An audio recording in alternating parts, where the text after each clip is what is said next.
We need to talk about Chris. Chris who?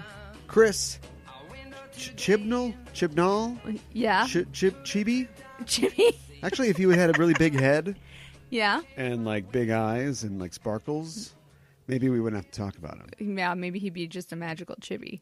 But yeah, maybe he would be magical and therefore better A good writer. at what he's doing. Yeah. Oh, you said good writer. Okay. Yeah, I see. I wasn't did. I saying went that there. he's a bad writer necessarily, but Okay. we're 5 episodes into Doctor Who now, and Yes. all the things that I sort of mentioned, sort of here's an extension, get this in a week or whatever, Right. this assignment, and then you'll get your grade.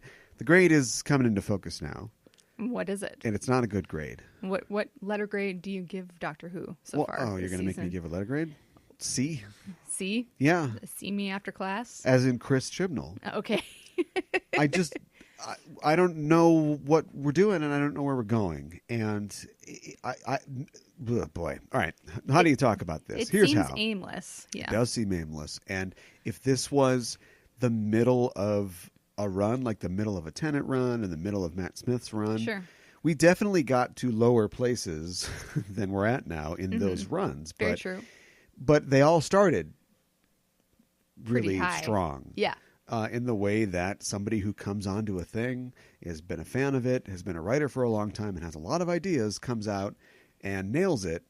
That's what we've gotten out of everybody. Even Capaldi to a degree, although I think Capaldi all over, but definitely his first season was perhaps saddled by the baggage of previous continuity or Sure. stories, but wasn't as strong. But this is just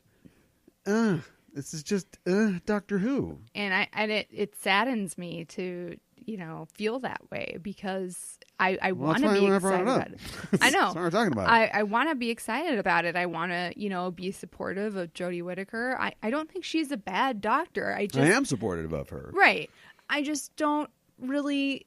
I'm still not super clear as like what makes her doctor distinct, from the other iterations of the doctor. Well, you're going on your own thing because Okay. I'm fine with her and with her doctor. Okay. And with 5 episodes, of course you don't know what her doctor is yet. It's been 5 episodes. That's true. But why are the episodes so... I hesitate to even apply the adjective bad to them because that it's so damning. But why are they so uninspiring and unexciting? And so just tread. Like, this is just tread ground. We've seen giant spiders before. But it's not even... Like, giant spiders isn't even...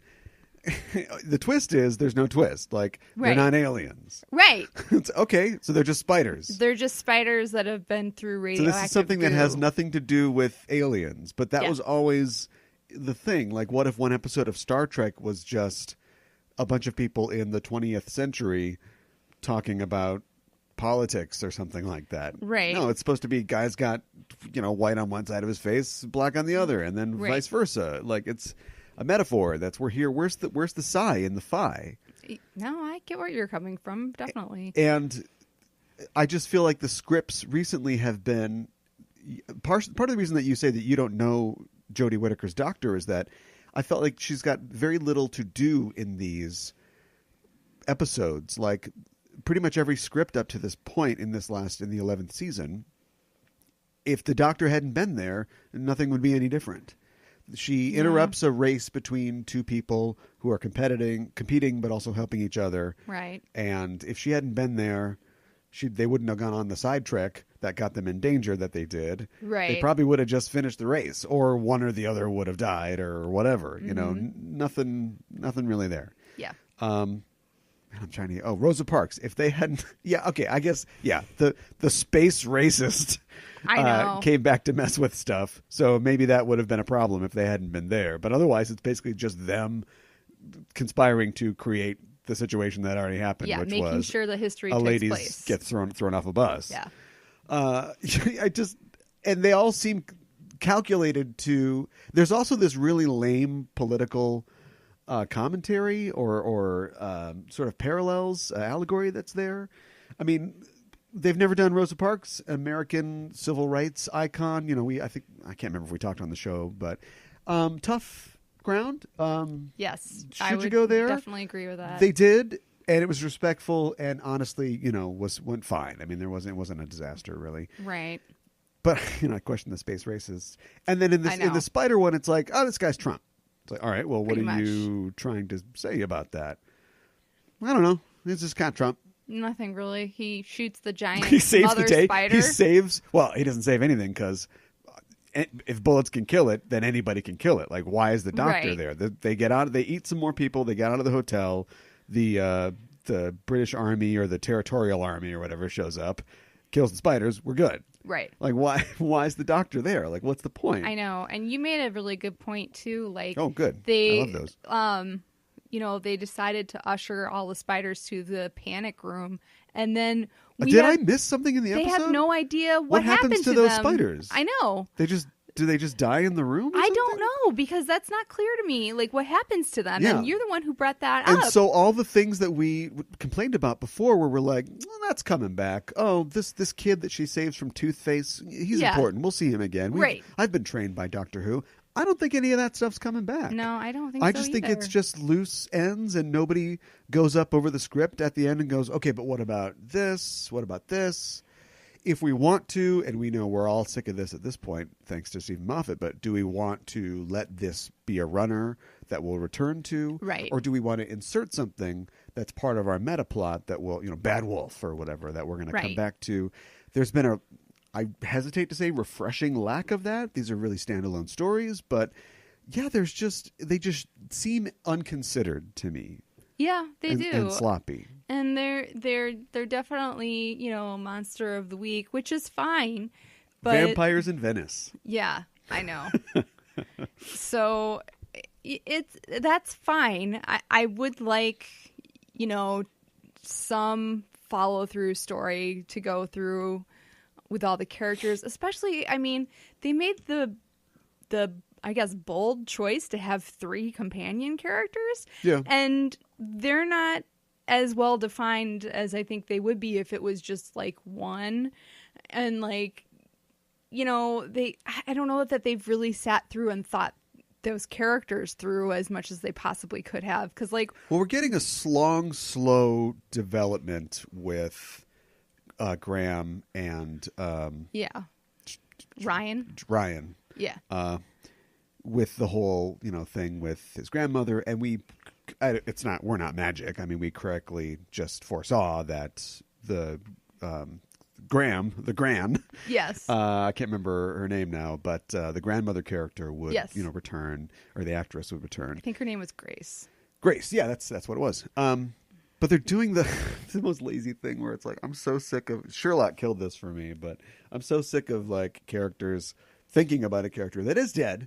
Right. But like, remembering what they would say. In this situation, they'd be like, well, Graham, you got to pick up your socks or whatever. Right. But this is Doctor Who. I know. So you can't just show me a character who shouldn't be there in the world, because this is a sci-fi world where that character could be there or come back or something like that. Right. So I don't know. I don't mind them playing it.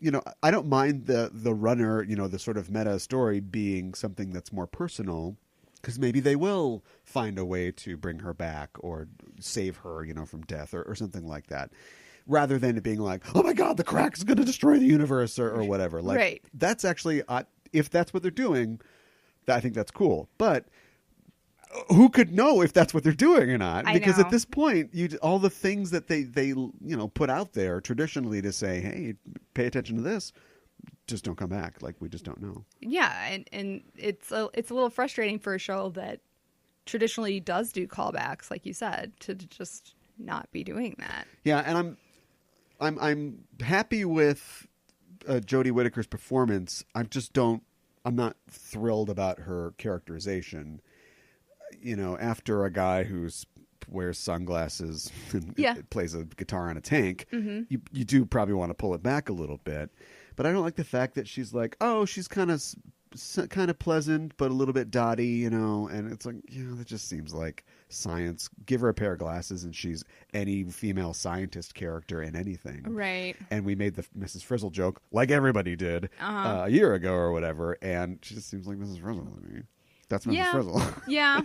And she's like, come along with me. What if she was and maybe we've played everything out in the course of 4 Doctors before her, but, what if she was more sinister, or what if she was, meaner, or what if she was the complete other way through, and she was like, I'm totally nonviolent. I'm totally, if you want to go Earth Mother, go Earth Mother all the way, But Right. it's just this sort of, I don't like guns, but kind of paunchy, kind of like, what is? Yeah, she didn't like guns, but I mean, the Doctor never likes guns, so. I know. And if you're Chris Chibnall, you're famous for a couple not very good Doctor Who scripts, and this show that was a huge hit for like a season, Right. and definitely introduced you to the world, Right. and it really, in a lot of ways, I was going to say introduced David Tennant. That's not true, but kind of kept him going and showed that he could do other stuff. Yes. Broadchurch got him Kilgrave. Like, there's no question about that. Oh, for sure. Yeah. So you're the showrunner. You're in charge of this. Mm-hmm. Maybe step back, have a supervisory creative role in guiding it. No, just write 6 scripts. Which is just like, Which I mean, even Stephen that's Moffat a lot. would go, yeah, I guess. Right. Sometimes I'll do that, but other times I'll just let Neil Gaiman, Right. or my buddy Mark Gatiss, or Right. or whoever come in, and then I look at like who's writing. A lot of women directors. Is it all women directors? It's a lot of women directors. It's a lot of women directors. Yeah. But I look at who's writing it, and it's just Chibnall. It's like, why? I don't know, and I don't think there's a good reason for it either. I mean, he must have just decided this is so important that I'm just going to take the reins, as well as And I think we've overseeing the seen whole thing. it just in the revival of Doctor Who that when you do that, you get in trouble. That's how Moffat got in trouble. Yeah. Davies, looking back on it, I liked the reintroduction of Doctor Who, like we all did. Yes. I think as Davies went on, I was like, all right, Davies, come on. But looking back, I think he probably has been the best modern Who showrunner so far. He kept things on most track. successful. He let other people come in and do things. Yeah. Mm-hmm. So I don't know. I think Chibnall needs to let other people come in and do I just things, hope- like you said. Yeah, and you'd think, okay, so we have an off year, big deal. The strength of Whittaker in the main role and just, people's enthusiasm will take us through. Right. But now we hear that there's no Christmas special. I know, And it which will- is upsetting to I me. guess it'll be a New Year's special is what they're saying. Oh, So we'll get that really? instead. And the show, I think we're used to long delays, Yes. but we thought, oh, we're getting back into this. It's going to come back next year. Now it's probably not going to come back until 2020. Yeah. And so on the heels of a lackluster, and the ratings have been great up to this point. Yeah. So People are watching. watching it. I guess it doesn't matter, but I think people would watch more. You'd get a return if it's really good, and I don't know if we're there. You look at Netflix, has canceled Iron Fist and Luke Cage or whatever, Right. and we're kind of puts all the rest of the Netflix Marvel shows on the bubble. Mm-hmm. Netflix doesn't tell anybody what their stats are, No. but we see reports now from these tracking streaming companies that both Iron Fist and Luke Cage lost like 2/3 of their audience from season 1 to season 2. Which is huge. Yeah, probably because the shows weren't any good. Yeah. You I can know. like those characters, but I think you have to be honest about the fact that the shows aren't great. The writing was not very strong. Yeah, and so Yeah. people disappear, and then now the shows are gone, and Yeah. so I don't think that this is going to kill Doctor Who. But if you are a fan of having Doctor Who on your screen every Saturday, now Sunday, Right. it behooves us for it to be good. No, I agree with you. And so, that's why I wanted to talk about Chris. Yeah. Forgot about Chris. Yeah. It's disconcerting, and I wish he was a little less hands-on with everything. And I'd like to see some other writers in there. And I'd like to learn more about our companions and what their strengths and stuff are. Yeah, I mean, we got to see Yaz's family like last week, Right. and I like Yaz, but I think that she's the worst right now. Like the weakest link. There's just no reason really for her to be there. Yeah. There's really more of a Ryan and Graham have more of a connection, and they've got a story going on, and then we meet Yes. Raz's family in the long tradition of let's meet a companion's family, and maybe they'll have something to do with it going forward, or we'll Right. understand her a little better. And it's just nothing wrong with the family. It's just, yeah, we get it. Parents are a little absent-minded. They don't necessarily take her seriously, but they love her. Right. And it's like, yep, seen that. That's just Clara. That's Rose. We've just seen that over and over again. So. Yeah, no, it's true. Love the opening sequence. Yeah. It looks great. Yeah, it does.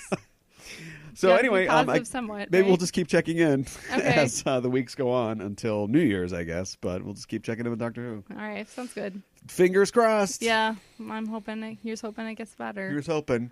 Here's hoping this show is good. It's the Just Enough Trope podcast. I'm your host, Caliban, joined as always by my co-host. Hi, I'm Mikan Hana. And we're here to talk about, like we just did, all of the news that's fit to cast in the world of nerdy entertainment and all the shows and things that you love from that world. We're talking about a lot of news this week. Got some news sort of backed up, stacked up in the news closet. So we'll be blowing a little bit of that out.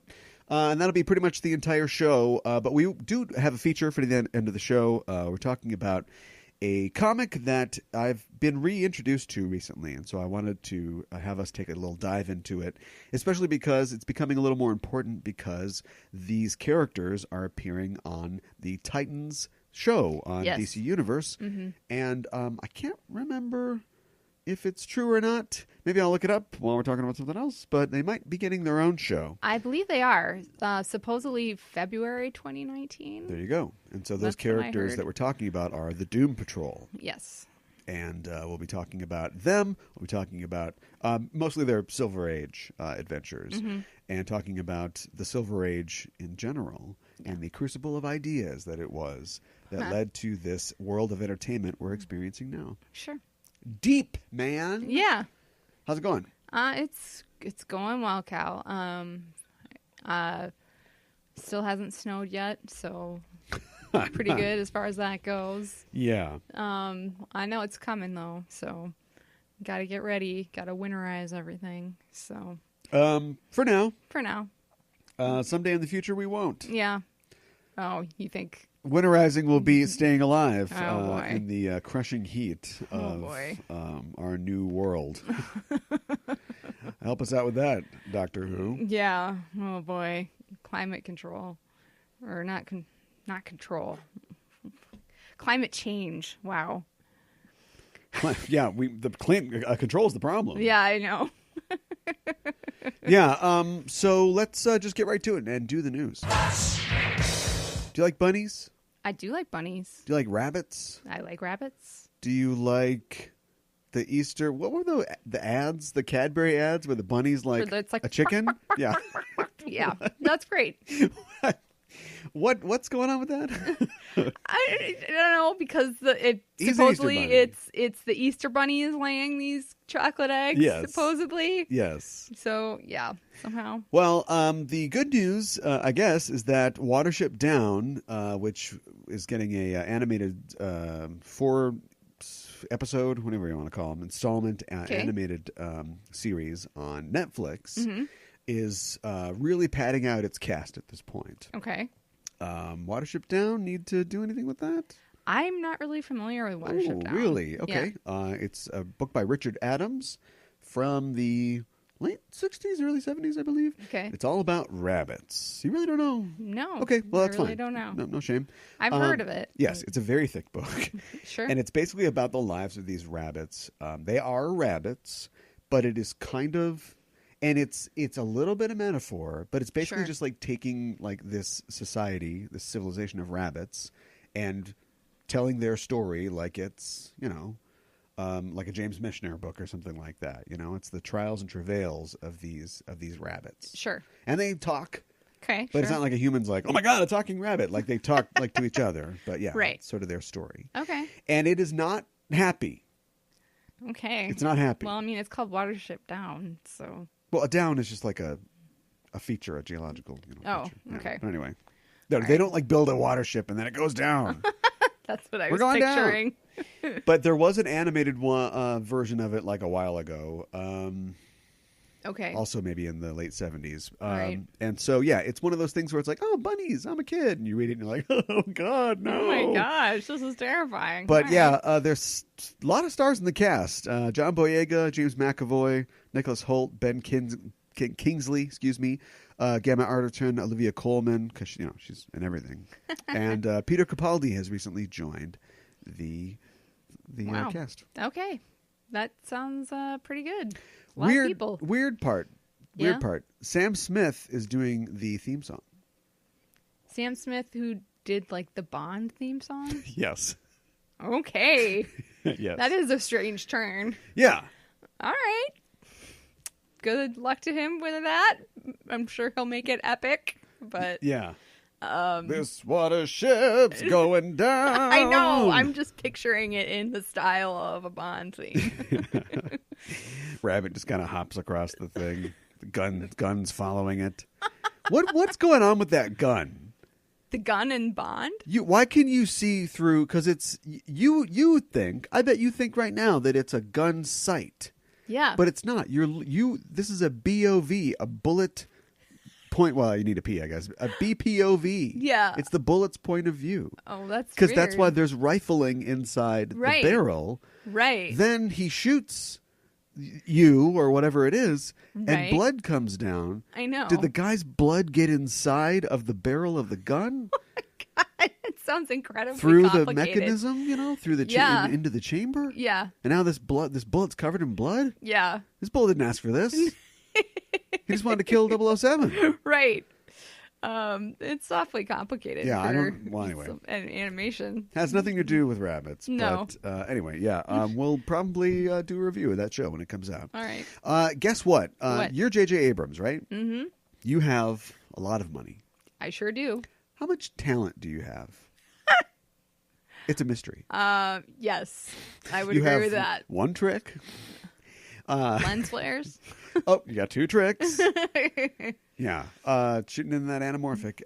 Yeah. Well, anyway, Abrams is reportedly, and this surprised me, reportedly he is looking to seal a giant deal with some studio or provider or whatever. Like he wants one of those deals that, I'm trying to think of other examples, but let's just say Guillermo del Toro would get with Netflix or whatever. Okay. Like make us 3 movies, right. 4 shows, and assorted, merchandise and whatever. Sure. And he's looking to do that. He's looking for a home, basically. Okay. Universal, bankroll me, and then right. me and all my people will create all this stuff for you. Okay. Which makes sense. My big surprise is he doesn't have that already. I guess he doesn't. Just a mercenary? Is he just working for a check for Disney? I think he is. Yeah. Because I guess he's not doing The Mandalorian. He's not doing any of this other stuff. But as the guy that they brought on to write, direct, and executive produce episode 7, and then he definitely EP'd 8, I thought that's what he was doing. I thought he was the new George Lucas. Yeah, me too. But he is now out pounding the pavement asking to be your George Lucas. Right. Which, I mean, when you're J.J. Abrams, somebody's gonna say yes. Yeah. But it's not a great look. It doesn't make you seem like J.J. Abrams to be like, right. Anybody wanna? I got a lot of boxes. To be just shopping around your talent. Yeah. At this stage, right? It just seems weird. Especially this is when you're you working go with exclusive. Disney. Yeah. This is when you are a Justin Lin or whatever. You've directed a couple picks. Right. You're kind of getting up there, and then Blumhouse or whoever you've been working, or Universal. He's doing the car movies. Sure. Says we've signed a deal with Justin Lin to develop a new original IP for a movie trilogy or whatever. Or right. you're bringing The Wheel of Time with you or something like that. Right. So I'm going to oversee this. It's 16 books. We're going to turn it into a show, movies, and all this stuff. Well, he is a man in search of a franchise at this point. Which is a weird place to be in. And it doesn't. Like. Yeah. I wonder what it says for episode 9. Because he he has said himself going in episode 9, hey, what are you going to do? I don't know. Which is like, great. Great. I didn't like Rian Johnson and what he decided to do. Right. But at least it was something of a plan. He had an idea. Yeah, he had an idea. Yeah. And Abrams like, I don't know, lens flares. Yeah. that doesn't fill me with confidence. The fact that he's never finished anything. Yeah. Because, he starts Lost. He starts Right. this. He starts that. He loves the box, but he doesn't want to open the box. And episode 9 is going to be, you got to open that box. Yeah, I think so. The box is going to have to open. Yeah. And it's going to be Ewoks. Shiny, flary Ewoks. Ewoks. Their eyes, their teeth. Oh my the gosh. tips of their spears. Shining. I still wonder how they're going to have Leia in it. Like what they're going to do. Yeah, I know. Good luck. Yep. No clue. Yep. How do you take whatever you cut out of 8 and then write a storyline around it? Right, exactly. For 9. Exactly. She died. Yeah. Somehow. Just do that. Suddenly. Open with General Organa's funeral.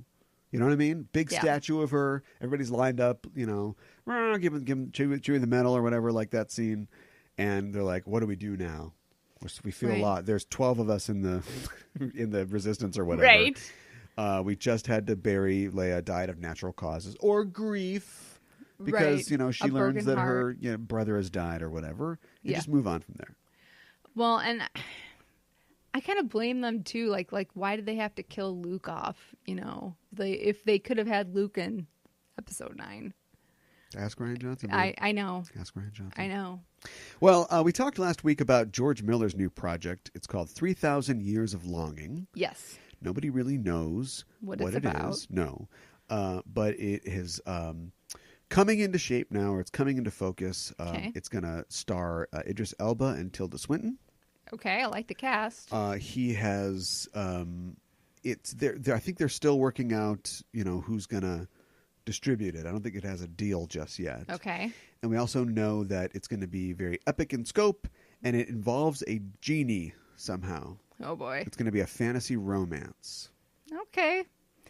Well, I mean, his stories are broad and sweeping, so epic makes sense to me. But a romance? All right. I guess Does I could anyone? see it. Yeah. I guess if you only do a couple films, Yeah.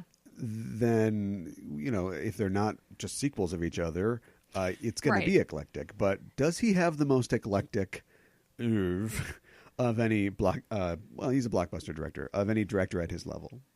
Ang Lee He might.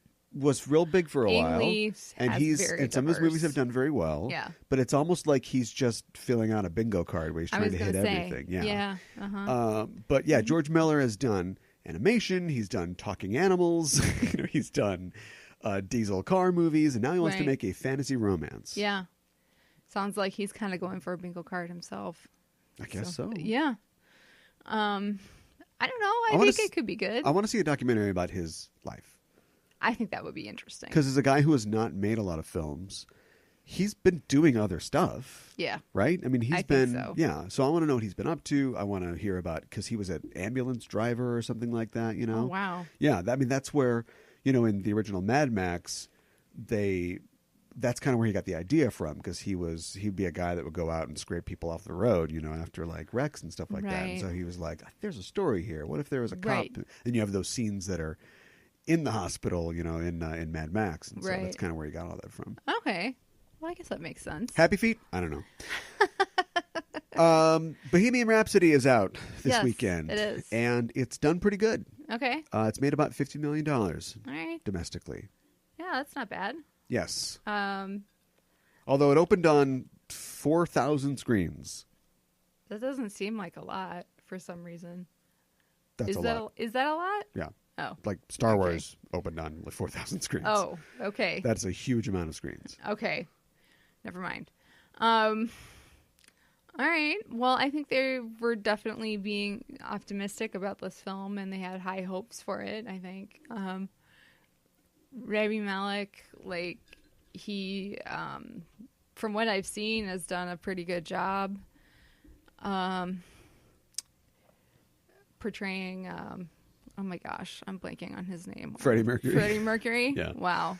Way to go. Yeah. Yeah, but I think he's done a pretty good job. I've heard that it's not quite as autobiographic in some ways as it could have been. Yeah, which we predicted. Yeah. So it's a little bit rose-colored glasses, I think. Right. Well, look mirror. at Queen. Yeah, mirror shades. Yeah. It's not doing great with the critics. Okay. It's a 60% on Rotten Tomatoes. I think in the 40s on Metacritic. Okay. So it is not.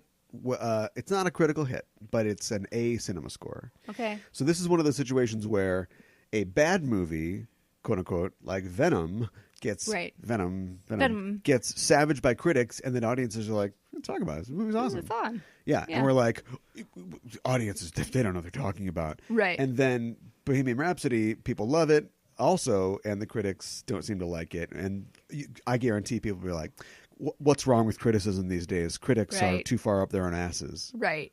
It's like, why not? Every movie really kind of exists in a vacuum, even though it doesn't. It's just presented. Watch this. How did you feel? Right. Maybe you had to poop the entire time, and so you don't feel. But it all averages out, I think. Mm-hmm. And so, yeah, I mean, let's leave critics alone. Yeah. I mean, I have a vested interest in this, but come on, leave critics alone. Right. Critics don't like it. Fine. That doesn't mean you can't enjoy it. If you like That's it, great. True. Yeah, exactly. But yeah, it's pretty much exactly what we said. Yeah. Like, it's not very good, but people seem to really like it. $50 million is not bad. I think it'll have legs. Okay. Because I think word of mouth is going to spread. Sure. And I think it'll probably do okay. Awards? I don't know. I'd like to see I it. think Rami Malek is going to get a Best Actor nom for this. Well, I could see that. Yeah. I could definitely see that. But I wish it was better. Yeah. I wish the movie was better. Yeah. Because it's just a fascinating story, those guys. Hey, guess what? What? The BBC News has released the next 4 titles for the next 4 Avatar films. Oh, Lord. 4 more Avatar films. Yes. James Cameron, what are you doing? And it's real. I know. It's real! I know it's real. real. I mean, these are like half shot. Like, we're going to get these. And they might not. They might go direct to video. Or maybe James Cameron will pivot and, like J.J. Abrams, he will cut some kind of deal, where like Amazon Prime is proud to bring you the Avatar series. Right. But these will come out. These are real. Oh, my goodness. Here are the titles. Okay. In order, 2 through 4. Avatar. I won't say Avatar every time. Okay. The Way of Water. Okay. The Seed Bearer. Okay. The Tulkun Rider. And The Quest for Awa. Wow. No, Awa. Okay. Not great. When was the last one? When did the last one come out? The first one?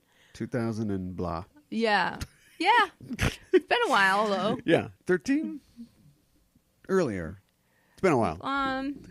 It could have been 13. I don't know. But okay. All right. I'm not super excited about this, but it's going to happen anyways. 2009. Wow. First of all, we were just in a dream. Yeah. A dream of Avatar, of Pandora. I know. It just seems like it was so recent. 2009! It's a long time ago. I remember the big deal of it being in 3D. Thanks for your adding things. The key to comedy, specificity. The key to sequel titles, the opposite. Yeah. Tuklin. Yeah. Tolkien. That might be real important, but that doesn't need to be in the title. No, it doesn't. Judgment Day. Yeah. That's a good sequel title. Right. So much so that it's sort of a joke now. It's like Paul Blart 2, Judgment Day, or whatever, or like Armageddon 2, Armageddon. That's a bad title. But yeah, like I think he's trying to go, look, I thought a lot. I wrote a lot. I thought about this, guys. Check this out. And it's like, fine. Right. But first of all, we don't need to know the titles. Who cares? No. And second of all, no, these are, no. Way too far in. Yeah. These are like fanfic titles. Yeah. Yeah. They're a little too specific. That's all you got. Yeah, that's all I got. Great. Thanks for the warning. All right. It looks like Andy Muschietti, Okay. the guy that you may know, probably not, I guess, that directed It. Oh, okay. Will be directing a movie version, another one, of The Time Machine. Okay. I'm not familiar with the Time Machine. Okay, I'm going to give you a chance. Oh, H.G. Wells. Yeah, okay. Sorry. But I haven't read it. That's fine. So You should. okay. It's very short. All right. Yeah. So anyway, he's doing that. This is off the heels of what we reported a couple weeks ago that he's also directing an Attack on Titan movie. So this is the point in his career where he goes, just start saying yes. Just say yes. Say yes. All these projects. Yes. Yeah. We're not going to give this one. Corey Fukunaga let me have this one. And right. so I'm just going to run off of this. And to be fair, he took it, which is like, why would you remake it? They did it. And people were very pleased with it. Critics were also thumbs up. So he's rightfully earned, some cachet and some credit here. Right. And he's running with it. Yeah. so all he has to do is, well, first of all, can you deliver an Attack on Titan movie that won't disappoint everyone greatly? Well, yeah. I mean, he's apparently the guy because he did it with it. Right. With the help of Corey Fukunaga and other people. But and so the Time Machine, another property that has not really topped its was it Disney? Whatever, the one that they did back in the 60s. Yeah. Or Time After Time. Yeah. With Jack the Ripper.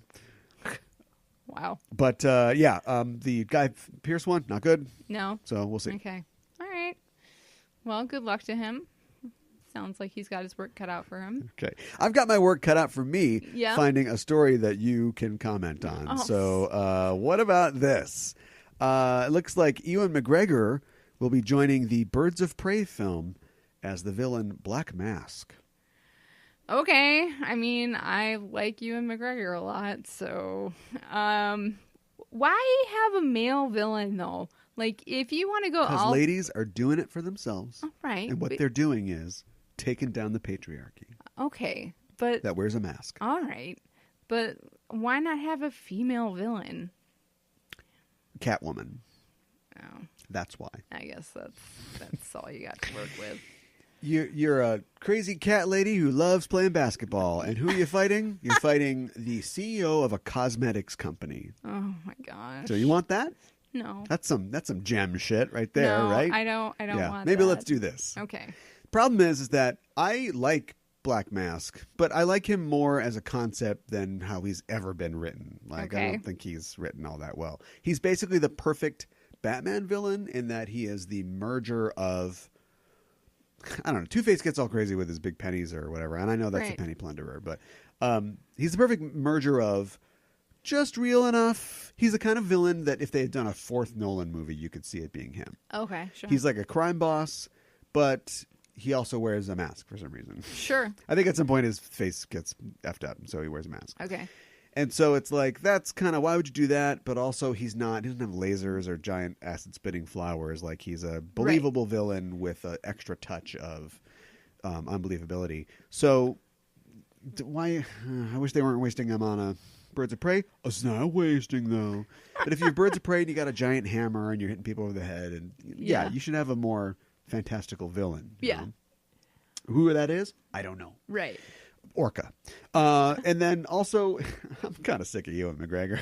Oh, really? Like, I don't think that he's a bad actor. In fact, I would say he is a good actor. But maybe I'm basing this all off of Life Less Ordinary, but I feel like when he's asked to overact, it's too much. Yeah, I can see that. And Black Mask has been written so many different ways that I don't think that there is a real solid bedrock of his characterization. Okay. So we're going to get Tommy Lee Jones Two-Face, I think.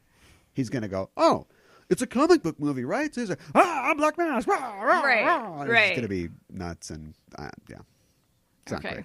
Not great. No. All right. What about a Lady Shiva? She's the bad guy. Well, she's not really a mastermind. Lady Shiva's in it. What about a Talia al Ghul? That'd be good. With Lady Shiva at her right hand, fighting the Birds of Prey. I think that sounds interesting to me. No cosmetics CEO here. That's right. Forget that. Yeah, all right. Anyway, we fixed it, but they can't hear us, so that's not going to be a thing.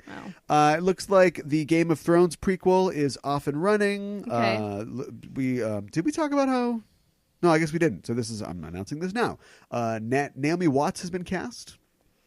I heard that. in the show. Yeah. And also actor Josh Whitehouse has been cast as one of the leads. Okay. All right. I think Naomi Watts is an interesting choice. Yeah. Because I don't think I've really seen her in anything really historic, even if it's like, made up fiction or what have you. She's done historic stuff. Oh, has she? Yeah. Okay.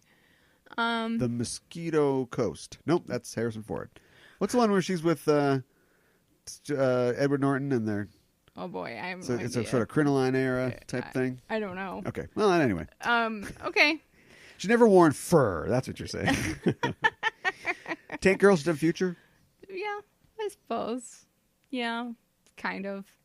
So I don't know anything about this. I don't know anything about the characters. They'll just be leads. And she seems to me to be up the Lena Headey alley. Okay, sure. You know what I mean? Yeah, I see what you're saying. Because this is the kind of role where when you're an older actress in Hollywood, you're like, oh, thank God for this guy with the suspenders and the flat cap. I'm going to work. Right. My Big Little Lies audition didn't go well, but Right. oh, thank God. So, yeah, Okay. I think that should be good, though. That or like, oh, David Lynch is calling again. Hello?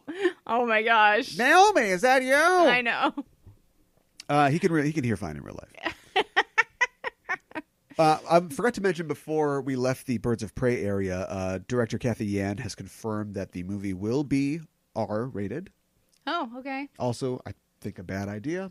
I don't know why they're doing it that. Needs to be. No, I don't understand that at all. But there you go. And she has confirmed that Cassandra Cain will be in the film. Okay. That's our Batgirl. That's my Batgirl. Yeah, but I mean, Oh, they'll probably ruin it. it They'll won't- ruin it. Absolutely. She'll sing or something like that. Okay. All right. It'll be terrible. All right. If you say so. As our resident girl, Yes. and we don't have to check. We did that last week. Your opinion on Birds of Prey. Go. Editorialize Birds of Prey. Well, not super familiar with it, but it seems like it's just an excuse for girls to get together and fight together, which I'm fine with. Gail Simone's online too. Yeah. Is that Gail? Oh my gosh, I think it would be more interesting if Oracle isn't in it, is she? She'll have to be. I'm assuming she will Okay. be because I haven't looked at the casting list recently. Maybe they've cast her, but if they're going to have a later Batgirl, Yeah. then Barbara's going to be Oracle. Yeah. Because I can't see it without Oracle because I think she's a real integral part of the team. Yeah, she's founded the team. Yeah. How do you do it without Black Canary, who I'm just guessing has her own movie somewhere in the works? Yeah, I don't know. I feel like who's going to be in it again? It's going to be Huntress, Harley Quinn, and who else? Why you do this to me? I'm sorry. Yes. Yeah, okay. Yes. All right. And if you're I don't know if they've said this or not, but if you're the girl who played Katana and we've all forgotten her already, Yeah, I know. if you're that girl, you're like, hello, Give me a call. David, I have to go. I'm waiting for a call from Warner Brothers to tell Right. me I'm going to be in Birds of Prey. Right. No, that's a really good point. Yeah. Why not? bring Even her if you're back? Cara Delevingne, you're like, I could do my little dance. I'm a good guy now. Good sorceress. Right. Right? Right. Yeah, I mean, you're really lacking in female characters, so it'd be real easy to jam them all into this film. No, I agree. And with probably a good idea. You. Yeah.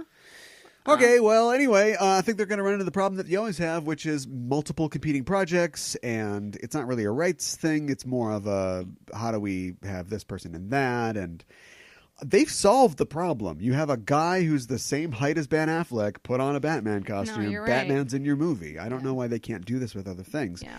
And it looks like Marvel's going to have to deal with this as well. Okay. Because in addition to the Loki / and or Scarlet Witch show, Yeah. a Falcon Winter Soldier limited series is in the works for Disney's streaming service. Oh, I think I heard about this. Yes. That'd be pretty awesome. Yeah, it'll be written by a guy that worked on the show Empire, Okay. Malcolm Spellman. Okay. All right. I've heard of Empire. Supposedly it's good. So, no? People like it. but it's not good. Let's be clear. This is from the beginning of the show. All right. All right. Well, I hope it's good. I hope they use the 2 leads from it, like, because. So one guy's already on a streaming show. No, you're right. And I feel like Sebastian Stan, who was in a multiple Oscar-nominated and one-winning film last year. Yeah. I don't think he's ready for TV just yet. But if we get some kind of thing where it's like, you guys own my soul, I've got 8 films left on this contract. If we can trade like 4 films for a season or 2 of this show, right? Like, I'll do it. Right. I could see that happening, but because he's booked solid. And if we do a thing where, as I think we all assume that Chris Evans is hanging it up after this, right? We go on and do like Bucky Cap or something like that. Yeah. Then, why not star in your own trilogy of Captain America movies that are going to make a shit ton of money? But right. Since, the old gang's graduating, I know. And it's just going to be you. I so know. Do you want to ride out the next 7, 8 films on your contract like this? Right. I just think, like DC has made it very distinct between the TV and their films, and Marvel hasn't done that yet. And I just think it would be, I don't know, it would be kind of like a tricky transition, I feel like. Maybe not horrible, but Bucky and Winter Soldier, Winter Soldier and Falcon, like, they have had this really kind of fun back and forth, not really getting along with each other sort of thing so far. Right. And I think it would be interesting to kind of follow that into a TV show and like see how they would kind of transform that. And ever have a friend who is not really a friend because you're both friends with one friend? Yes. Then that one friend moves away and you and that friend don't really hang out anymore? I know exactly what you're talking about. That's what I'm seeing. Okay. Are they just going to get together and just moon about Cap for 2 seasons? Oh, boy. Do you know what I mean? Yeah. Won't he hang over not. The whole thing? Yeah, I know. Yeah. I know. I hope not. I hope they don't moon over him because that would be just kind of depressing. I'm glad that we're not dead anymore. Right. But at the same time, our friend is. Right. And is this what Cap would want? You're not using the shield right. Maybe they'll do like, you'll get it for a while, then I'll put the goggles on and I'll be Captain America for a while. Right. I actually want to see this. That would be I'd watch those 2 guys, play badminton. I don't care. Yeah. But yeah. I think it would be difficult to recast it. It would be challenging, I think. But at the same time, and I've said this before, I think on air, do it. Yeah. Don't do this. The one thing that DC has done right, and we're going to talk about what they haven't done right later, is they're just doing it. They're just casting stuff. Yeah. Batman, just cast a bat. Well, that's the one holdout, I think, so far. Yeah. But like Supergirl. Yeah. Superman, done. Can we have Superman? We can? Okay, Superman's on our show. Now it's a Supergirl/Superman show. Right. All the people who already like it, a lot of them women, aren't complaining about how, like, it's supposed to be a Supergirl show. You have him on, you use him well. He's a very important person in her life because he's sort of her hero and, paragon and sponsor. And so works out fine. And you don't worry about the fact that the one guy's playing The Witcher now or whatever. Right. You just cast him. Who cares? They sometimes it works negatively in the other direction because you got Ezra Miller's like, guys, anytime you want to make this movie, I'm ready to do it. Right.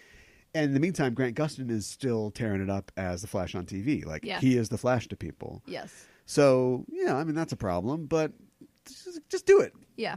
If you want to make this show, start casting. Looking for a guy that can play Loki. Looking for a girl that can play Scarlet Witch. Looking for a Winter Soldier or whatever. Right. That's what I say. All right. But I'm Yeah. not in charge. Maybe cast some unknowns. Yeah. Give them a chance. Yeah.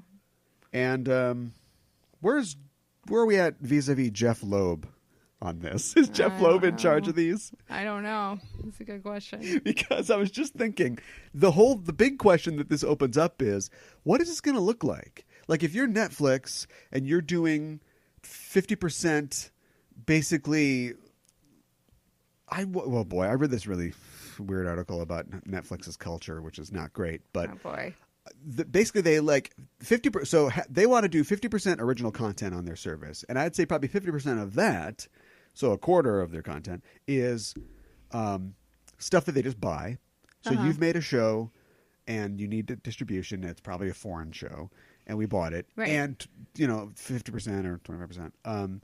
Them just making new stuff. Mm-hmm. And creatively, I don't know if there's a Netflix Bob that's like, here's what we're going to do. Or if they're just kind of, like a studio sending people to the set going, could she be a blonde? That sort of thing. Right. Disney, it's all vertical. It's all under one roof. Mm-hmm. But Shield, not great. No. Like a lot of their shows are not as good as their films. Right. But now it's under their roof. So does Kevin Feige come and go, she should be blonde? Like, is he going to be charged overseeing That's a really these? good question. Or is it Jeff Loeb, who is the head of Marvel TV? Like, is he in charge of it? Like, how does this work? Yeah. Because if you've got that, so the reason I bring up Netflix is very successful, but I think we all agree a lot of their stuff is crap. Yeah. It's not great, with some exceptions. Can Disney make their streaming service seem like a prestige offering so that we watch these Marvel movies and we joke about how they're a 300-hour long TV show or whatever? Right. Can they make their Marvel offerings and all of their offerings on their streaming service seem like something that you would want to do? Yeah. Seem like Disney's HBO, so that you've got Nicole Kidman coming around being like, yeah, I'll be in your show, fine. Right. Then there would be no problem for those guys to step off of the movie carousel for a little bit and get on the TV tilt-a-whirl. Right. No, you're absolutely right. We got Carnival there for a second. Yeah. I don't know. We'll see. Yeah. But we'll definitely be here letting you know when it happens. Yeah. One more story. You like Prince? I do like Prince. I like Prince too. Well, Ava DuVernay is working on a Prince documentary for the aforementioned Netflix. Okay. Little concerned about that. Why so? Well, A Wrinkle in Time did not do super well. And if it's a Netflix documentary, I'm just a little concerned that they're going to get their, pie fingers all up in there. And I think that at this point, it. she is more a documentary filmmaker than she is a fiction filmmaker. Oh, really? Yeah. Okay. She got her start. This is the life or something like that. It's like she got her start like making a documentary about the hip hop scene. Okay. She's working. Well, she did a 13th was for Netflix, and she got an Oscar for that, or she was nominated. She's working on a Central Park 5 documentary for Netflix. Like Wrinkle in Time is the anomaly outlier. here. That's the wrinkle, Okay. if you will. All right. She is a documentarian, Okay. and I mean Selma, historical drama. That's true. With documentary elements. Yeah. So that's kind of her thing. Okay. Well, maybe it'll be And good. here comes the Inhumans or the Immortals or what's she doing? The Eternals. The Eternals. Yeah, I think so. No, she's doing the New Gods. Oh, the New Gods. That's right. What do you want to see in a Prince documentary while I look up what she's doing? I want to see the real Prince, all his weirdness. I want as much truth as possible about his baby that was like super weird. So and, here's I got to pause. I was almost there. I'm pretty sure it's the Eternals, but you're not going to get that. You don't think so? His family is on board for this. Okay. So his family and his estate are not going to let that. Not going to let that happen. Don't you think? You're probably right. New Gods. So New Gods. Oh, New Gods. All right. All right. Well, I guess I'd just sorry to interrupt, but go ahead. It remains to be seen if that continues. Yeah. I think the people who make these decisions saw a bunch of kids riding on a leaf Witherspoon, in a 100-foot Oprah, and we're like, Yeah. let's do it. Right. And then that movie made no money at all, and they're like, oh boy. Yeah. Maybe not. Yeah. So we'll see. I know. Well, I guess I'd like as truthful as possible a documentary on Prince.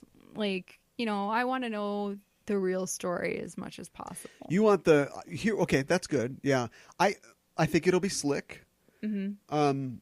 for saying all the things that I said about her being a documentarian, I think I've only seen 13th. I am looking forward to the Central Park 5 one. 13th was fine. I don't like my documentaries too slick. I like a more thin blue line, than insert slick documentary here. Then a documentary about Jefferson Airplane. Grace Slick. That was a joke there. It was very digestible. Okay. Less Ken Burns, lots of Tom Hanks reading old letters, and more like boom, and here's a quote, and there's animation, of things, and then it's going to slide into this guy talking about cultural professor guy, political theorist or whatever, and then boom, it's a lot of Meatloaf and Airplane coming in the mouth, which is fine. I mean, you got to get people to digest this stuff literally. So I don't know. I think it'll be slick, and I think she's got plenty of music to pull from.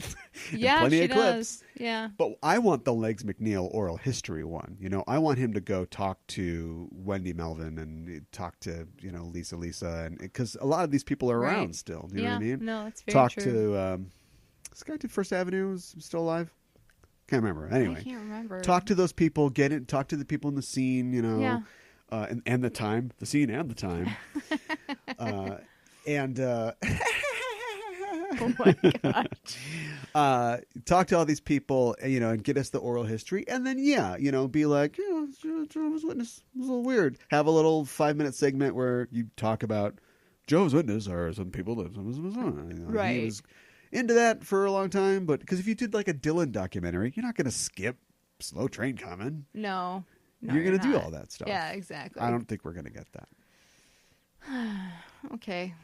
Well, I'd like as much of it as possible, But dig into the archival, type stuff. Oh yeah.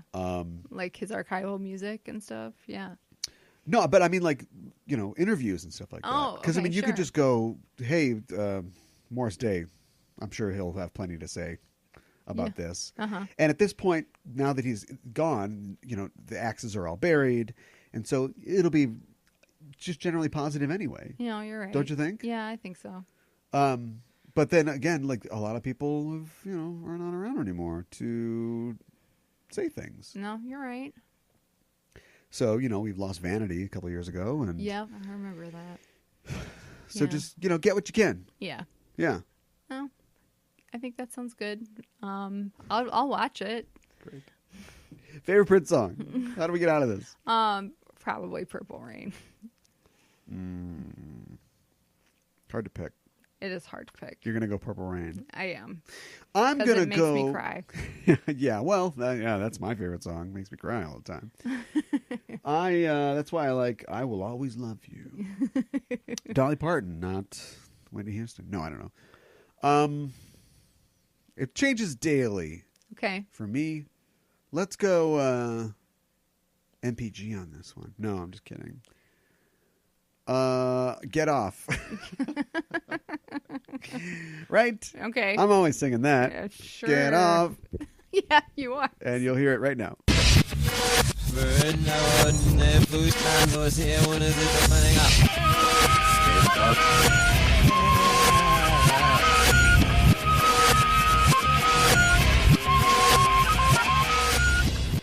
My favorite Prince song is the overtly sexual one with the double entendre, and it's also got some numbers in the title. That's my favorite. That's what I should have said. Let's talk about this new comic. It's new. Have you heard about it? It's new. It's this great. Oh, it's 1963, by the way. This is this great new thing. It's about a bunch of people who are outcasts from society with strange powers, and they're led by a genius in a wheelchair. And it's called The Doom Patrol. Wait a minute. What? That's Record not scratch. Wait a minute. Yeah. And we only have records, so record scratch never became CD skip. I guess it's less audiogenic. Yeah, no, it's more like What? What? Yeah, exactly. Yeah. Oh, the worst. Ever go jogging with the Discman? Forget about it. No, the Doom Patrol is what we're talking about today. Yes. Created by Arnold Drake. And it was created by Arnold Drake. Yes. I'll talk about Arnold Drake a little more in a bit, but along with Bob Haney and also artists Bruno Premiani and Bob Brown helped out as well. Mm-hmm. It was created before the X-Men. It debuted before the X-Men. It debuted in like April or June, so early summer of 1963, and of course the X-Men changed the world in September of 63. So definitely out before that. Yeah. Drake would go on to create Deadman for DC. He also created. He wrote X-Men for a while, not a long time, but in the early sort of days, and created like Havoc and Polaris. Okay. With artists like Don Heck and stuff like that. So this is all that sort of late Silver Age type stuff, and a prolific, creator. He also worked on a lot of GI Combat and stuff like that. He kind of bounced around a lot, and he was very outspoken. Yeah. He was one of those guys who, and I am behind him 100%. But if you're the guy that creates Doom Patrol, which does okay for a while and then gets canceled in the early 70s because it wasn't doing okay anymore. Right. And over across the street, down Fifth Avenue, Excelsior, you'd be like, hey, creators' rights are super important. Right. When you create something, you should get credit for it. Right. And so he was a real proponent of creators' rights. Yeah. Ironically, tried to downplay Bob Haney's work in helping him create Negative Man for years. So not a big fan of irony, but a big fan of creators' rights. Right. And for a long time, he would maintain in interviews and at conventions that, Stan Lee stole Doom Patrol from him to make X-Men. Right. But as he's died in 2007, but as he reached the later part of his life, he was more magnanimous about it. Saying basically, we all knew each other. We were all jumping back and forth, working for different companies. It's a whole stew that you kind of get creative ideas out of, and it's what are you going to do? We could have had the same idea at the same time. Exactly. We have a villain who can stretch her body. And meanwhile, in 1962, there's this family of superheroes, same thing. And so we're all cross-pollinating all the time. Right. Easy for him to say after being kind of jerk about it for 30 years. But. Yeah, right, exactly. But I'm on his side, though. Yeah. Because he did create something very strange and wonderful, especially for the time period. Mm-hmm. All the adjectives that are always heaped upon the X-Men are never or rarely heaped upon Doom Patrol. And I'm just sort of realizing how tragic that is. Yeah, I just kind of. I've always been aware of them, mostly kind of like Doctor Strange, as a side character. Oh yeah, that's another character that's in this universe, right? But I never really dug into the real continuity and comics of Doom Patrol until now, and that's kind of what we're doing today. Yeah. What happens in Doom Patrol? And it isn't even Doom Patrol. What happens, Mika, in My Greatest Adventure? Well, they fight against people like, oh God, what is the guy's name? It's General Immortus, I think is his name. You stole Kang from me. Yeah. All right, that's my last bit for that. And he was kind of like the big bad guy for them because he's like an enemy of the Chiefs. Yes. And who is the Chief? The Chief is the guy in the wheelchair. He's a genius. The guy in the wheelchair. I'm sorry. Maybe Niles Calder. Maybe that's what you were looking Calder. for. He's a genius. He happens to be in a wheelchair. And he's kind of mysterious. We don't really know a whole lot about him. He's super mysterious. He's more mysterious in some ways than our other heroes. Yeah. Because they come to him and he's invited them and he knows all their background. Yeah. So he knows their secret. It's not really a secret. We meet them all. Yeah, and they don't have secret identities. No, they don't. We meet them all in the first issue. Yeah. And they're at this point in time. This will change later, but at this point in time, there are 3 members of the Doom Patrol. That's right. A name given to them by the newspapers. Right. They didn't have a name for their little group. That's right. And it's 3 people. It's Robot Man. Yep. Who was originally called Automaton. Right. Who is Cliff Steele.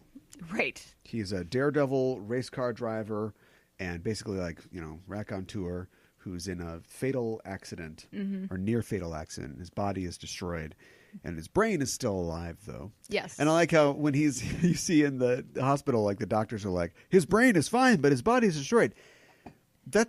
You're leading a little too much. Yeah. if you are coming out of anesthetic. Anesthesia? Yeah. This is tripping up the show, but I need it for my edification. What do you call it? The state of being anesthetized.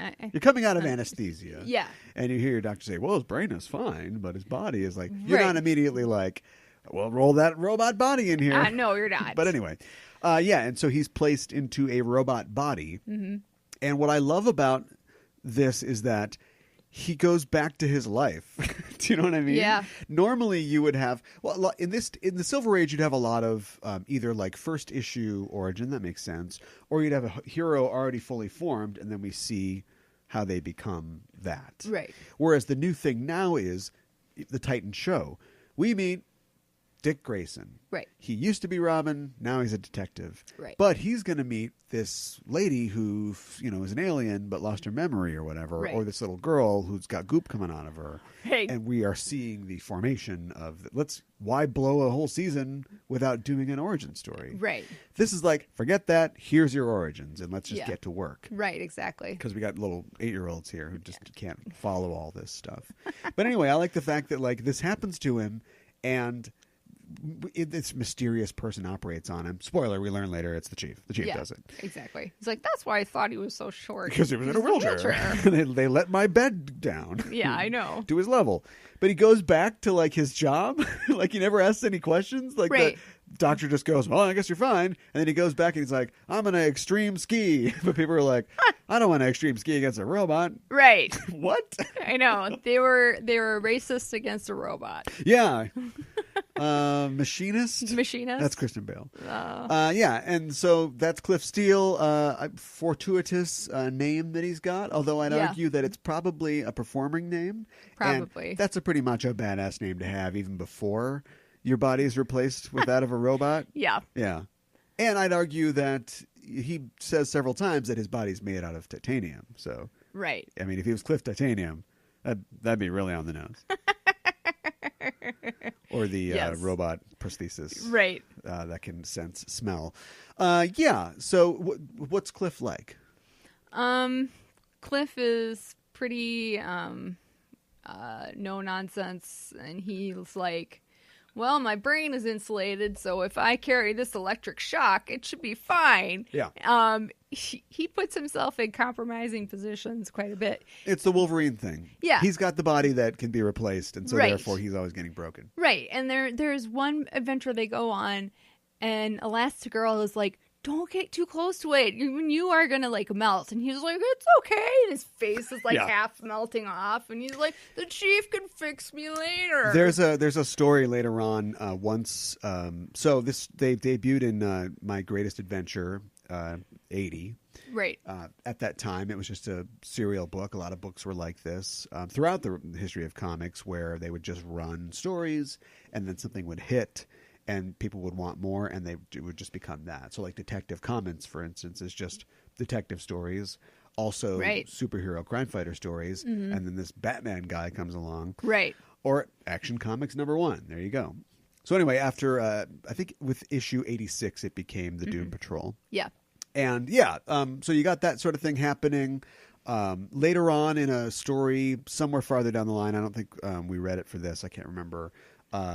Cliff has to take down this criminal, and he goes to like this island, and the guy's got all these like most dangerous game type traps set up. Great. But Cliff's on his own. He's being Cliff, and he's trying to prove, to the team that he can handle himself or whatever. Right. And so he goes out to take this guy down, and over the course of the story, like his body gets torn apart until he's basically just a torso, like trying to take this guy down. Oh my gosh. Yeah, it's kind of cool. Oh. So you got Cliff. Then we got Larry Traynor. Yes. AKA the Negative Man. Yes. What's the deal with Larry? Well, I think he got hit with some, like, sort of radiation or something like that. I should say, Arnold Drake, for a guy who's worried about who created what. Yeah. You've got a man who is now a monster, and his biggest flaw is that like he hates the fact that he is not human anymore. Right. Does he have blue eyes? Is he from Yancey Street? Is he yellow? Orange? Check. Got it. Right. Now we've got a guy who flies a rocket into space. Yeah. And the unshielded, radiation, cosmic rays, if you will, Right. cause him to mutate. Right. So, how are we doing? Yeah. That sounds fantastic. Yeah, it does. Yeah. Yeah, so he looks a lot like the Invisible Man most of the time. And then he'll call out Negative Man, which is this, being, this radioactive being who can be outside of his body for 60 seconds. Yeah, it's like a ghost. Yeah. He sends like a ghost out. And he can be super fast, and he can do all these fantastical things that, he can't normally do because he's radioactive energy. So they, need him to take out a bomb or something like that. Then he'll go and take care of that, and then hopefully come back, because the huge thing is if Negative Man doesn't come back in 60 seconds, then he can die. So, yeah, it's a weird thing. Yeah. These days, and it's thanks in part a lot to Kirby and Lee, that we think of the general superhero suite of powers, the flying brick, And I know Superman was one, but just the idea that there's things that we can kind of wrap our heads around. I can't be hurt by bullets. Right. I shoot lasers out of my eyes. Right. Or I'm super strong. That's a thing. I can fly. Yeah, these are some really weird sort of powers. Yeah. Cyborg is not that weird at this point. Right. Ooh, was he Japanese before this happened? Did we get to see his face? I don't think so. Dumb. But yeah, he makes a radio ghost. Yeah. that flies out. Yeah. And then he's very heroic, but he basically faints on every adventure. I know. He's on his ass Yeah. while this radio being is flying around. No villain is I will attack him while Negative Man is out. Yeah, nobody ever thinks of that. No. And it reminds me of there's another character called Johnny Thunder from DC from way back in the day. Back in the day, in the Golden Age, you didn't have that. Batman was more of an adventurer than anything else. He was a Doc Samson type character, or the Man of Bronze or whatever, who had a gun and he would murder you, and he was very smart. And they just come out like the Spectre. The Spectre was a ghost from hell or from heaven who would punish criminals like the Shadow, but instead of the Shadow would just shoot you with his 45, or he would usually trick you into killing yourself somehow. Right. The Shadow the Spectre would turn you into a human candle, and then you would melt. He'd light you and you'd melt. Oh my gosh. He'd do something horrible like that. That's awful. Yeah, there's a lot of weird Golden Age sort of powers and characters. And so Johnny Thunder was this kid that could summon a lightning bolt genie that would come out and fly around and do stuff. And so it kind of reminds me of that. Okay, sure. And Haney, I don't know, he probably grew up, reading comics or something like that, and was trying to bring that back. So Larry was this sort of daring test pilot. Yeah. And also you should mention that his regular body has to be in these bandages. Yeah. Because his regular body is radioactive as well. Right. And so he wears these specially treated bandages, and that's why he's kind of the Invisible Man type deal. Sure. And so, yeah, he's a guy who's, they're all, I like all these characters because you've got and this is where you could give credit, I guess, to Lee trying to change stuff, because he'd already had a success with it's tough to be a spider boy. Right. But now he's these kids, they're different. You feel different. Right. When you're a kid. And also it's a race metaphor, I guess. We'll tag that on. Right. Because he totally meant that. Right. But this is they're adults. Yeah. They're adults. They're not kids. If this hadn't happened to them, they would be living successful, adventurous lives. They were already sort of heroes before this happened. And in fact, they see these abilities as holding them back from doing the things that they want to do. They picked a career and were enjoying it. And this has sort of ruined their lives. Right. And in a lot of ways, the chief gets them back out into the world, gets them doing stuff again. Right. That takes us to the third member of our brigade or our patrol. Rita Farr. Elastigirl. Yeah. Yeah. She gets exposed to this toxic volcanic gas or something like that when she was making a film. She was an actress. And it Ho ho ho ho. What? She wasn't just an actress. Yeah. She was an Olympic gold medalist in Okay. swimming. All right. Yeah. Sorry. What? Sorry, me. Come on. All right. You're right. Because we see her first and she She was swims over a accomplished. waterfall. Yeah. This could easily. Basically, she's Johnny Weissmuller or whatever, right? She's she's like Tarzan. Yeah. Sure. And they could have easily made that another guy. I mean, I guess every team needs a girl, but they could have easily made that another guy. But she's like, she's basically Tarzan, but like a girl. And she's Sure. making like these jungle movies. And they're like, okay, we're going to do the crocodile scene. She's like, all right, Right. you're going to swim with crocodile? She's like, don't worry about it. Right. Like she's real adventurous. Yes. She's not feminine, but she's very opposite of what you would expect the girl to be. Like go over to across the street to Marvel and look what Sue Storm is up to. Right. She burned the muffins and she's crying. Right. Right. There's literally a panel where Mr. Fantastic turns to the camera and tells the fans to stop picking on Sue. Wow. Yeah. That's pretty bad. Try that with Rita. No, I don't think so. See what happens. She'll put so- you up on top of something high Yeah. and leave you there. Yeah. So she can expand herself to be very large and she can shrink herself to be very small. Right. Pre-Giant Man. Yeah. She reminds me of Ant-Man and Giant Man. a Yeah, little but bit. she beat Ant-Man to the growing thing. Yes. And Although- there is actually a scene in one of the comics where there is an ant by a cube of sugar. Yeah. And she's Right. trying to run away from it because it's kind of big. Because he's got a subpoena, cease and desist. Right. And his she's mandibles. she's like super small. And I think it was like Larry was like blowing on it or something Yeah. like that. Yeah.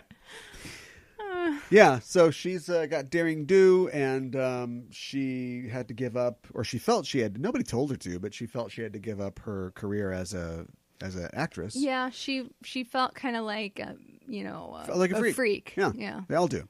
Yep. Yeah, and the chief shows them in their first adventure together that against General Immortus that they can make a difference. Yes. Great story if it ends there. Yeah. But it keeps doesn't- going. Yeah. Yeah. So like I said, like the team goes on.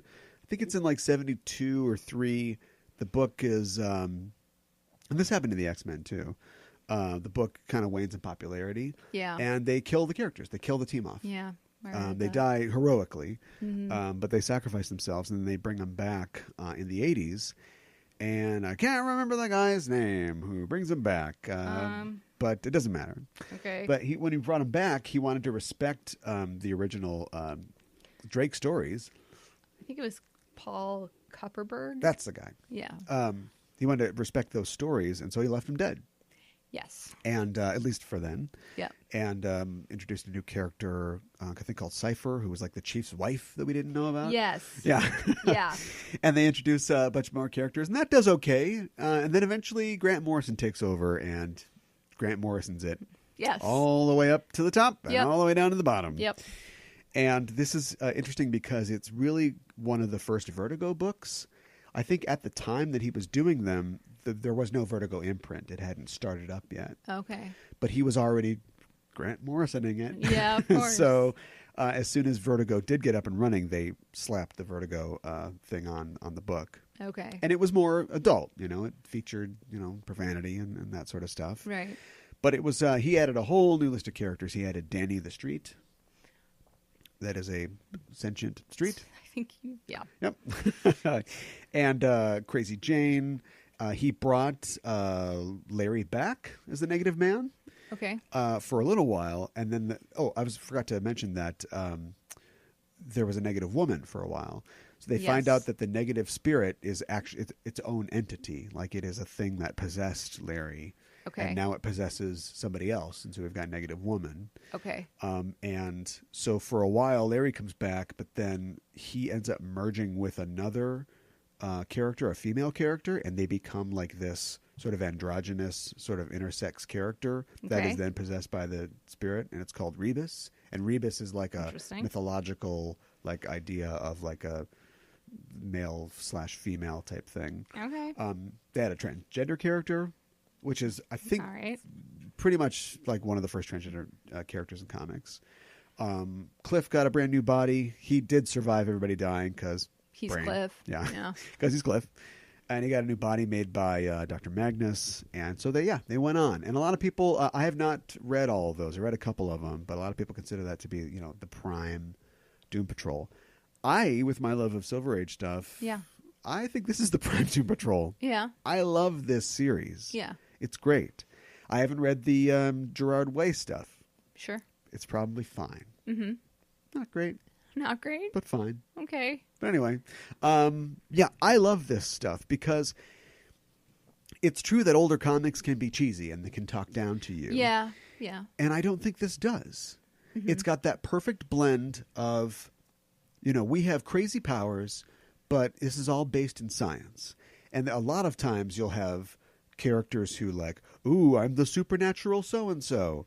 But they're science heroes. And Calder is a scientist. Yes. And so they want to defeat the bad guy, but they also want to prove that supernatural isn't real. I mean, I know we're the DC universe, but right. Science will save the day. It has the answers. And whenever they're doing things, we make fun of it in Doctor Who, like table salt, NaCl. Right. But a lot of their things are like these scientific solutions. So it's like, how do we get the thing? And Cliff's like, my body's conductive. I'll grab onto the, electrodes and hold them, while Rita does something else, the thermal expansion or something. Right. I love Rita's I love Rita so much. Yeah, she's pretty Elasta, cool. Woman. Yeah. In the second issue, she's fighting a Kraken with like a torpedo. Yes. She's very much like an action character, and she's saving like the guys' butts more often than not. And whenever they go somewhere, she gets really big and then she carries both the guys in her hands. I know. How emasculating. I know, But right? she's doing it, yeah. Well, and then there was one of the last adventures that we read for this.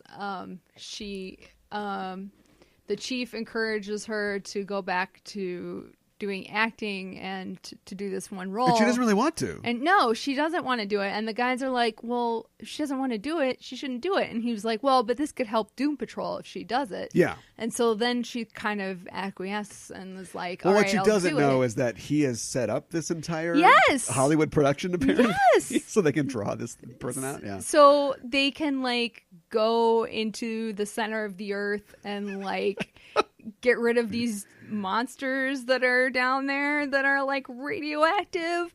And I guess they didn't want her there because she could possibly die or something like that. Yeah.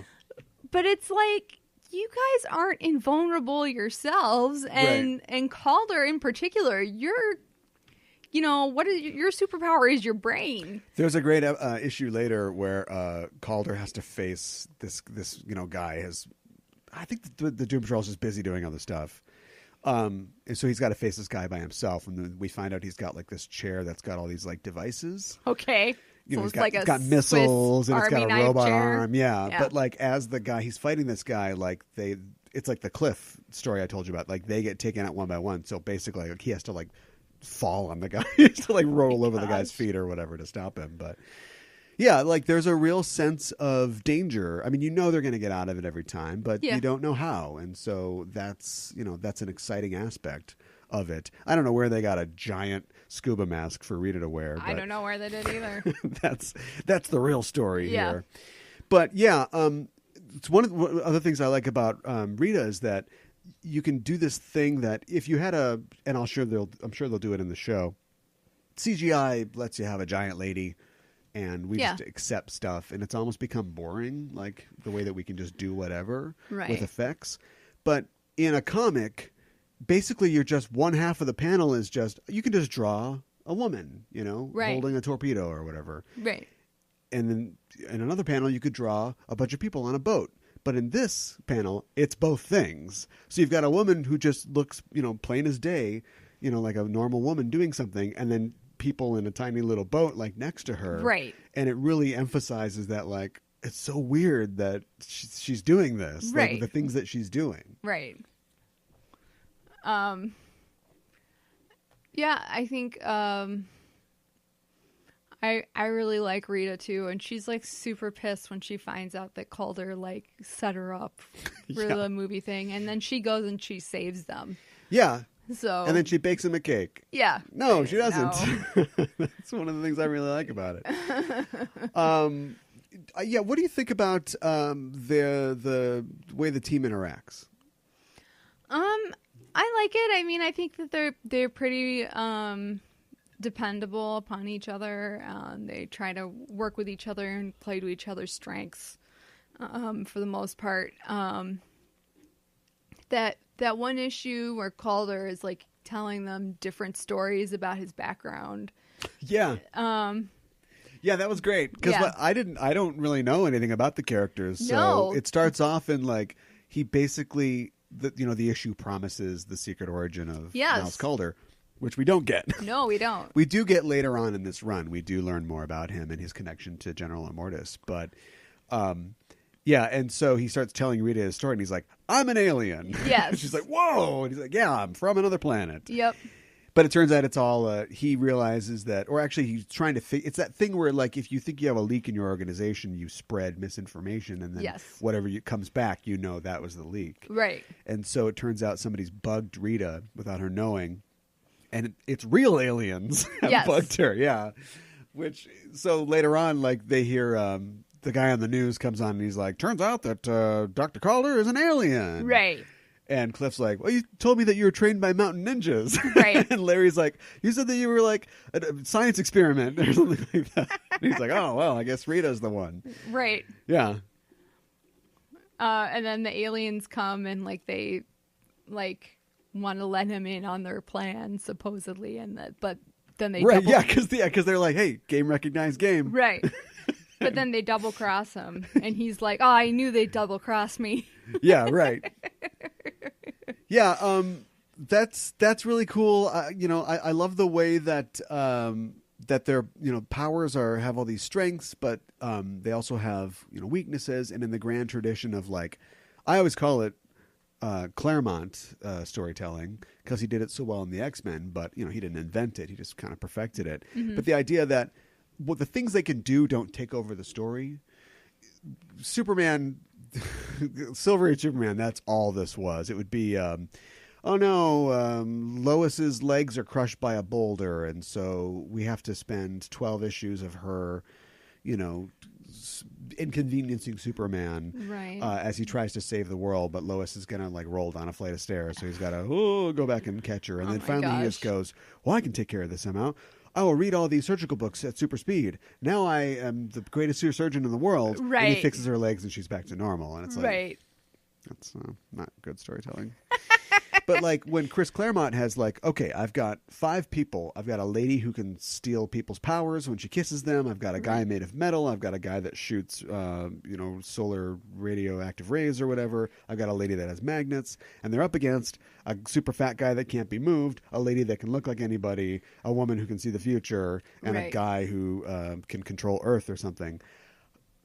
How do I tell a story that is like sparring, only it's using all these powers? And so it's a rock versus scissors, here comes the paper. Yes.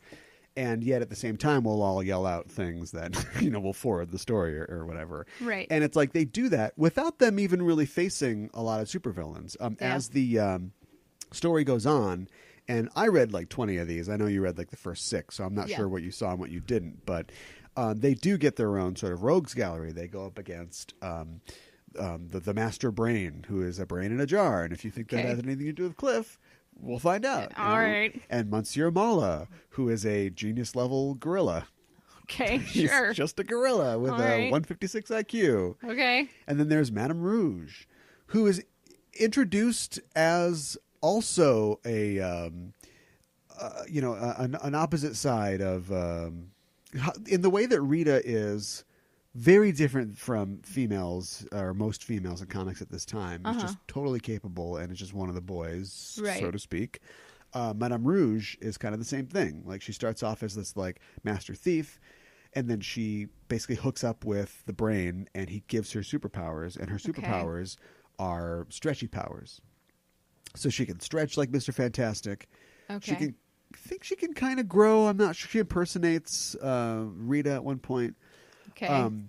But she can change her face too. Okay. So she's like Clayface in that way. She can, disguise herself. Sure. And she's also like just happens to be a woman, and this is the Brotherhood of Evil, basically. Okay. Go after and try to destroy the Doom Patrol. Okay. And so, yeah, it's neat. Like, they have to sort of counter those bad guys with their own abilities. Did you get to see Animal, Mineral, Vegetable Man at all? No, I don't think I did. That's coming up. Okay. There's a character who is, we find out he was a protege of Calder's, and he is working on this, like, serum that will, like, create or, change life, and he falls into the vat, as you do. Wow. Railings, everybody. And he basically becomes Animal, Mineral, Vegetable Man, who can do anything. He can become anything. He can be a flock of birds or like hydrochloric acid, or he can become diamond or whatever. And so they have to like find a way to stop him when he comes around. He's kind of like Odo. He can just transform into anything. Wrong show, but yeah. Yeah. Did you have a favorite part or character or moment or whatever? I liked Elastigirl a lot. I thought Elasti-Woman, excuse me. I thought she was pretty cool. What? Why a skirt? Why a skirt? For all the progressiveness. Because she's a lady. Maybe just put the pants on. I know. Maybe just put the pants on. Yeah. Put I her will in a now nice grow pantsuit. 50 feet tall, which means my hemline will be somewhere around the third story. And everybody's getting a peek. You're right.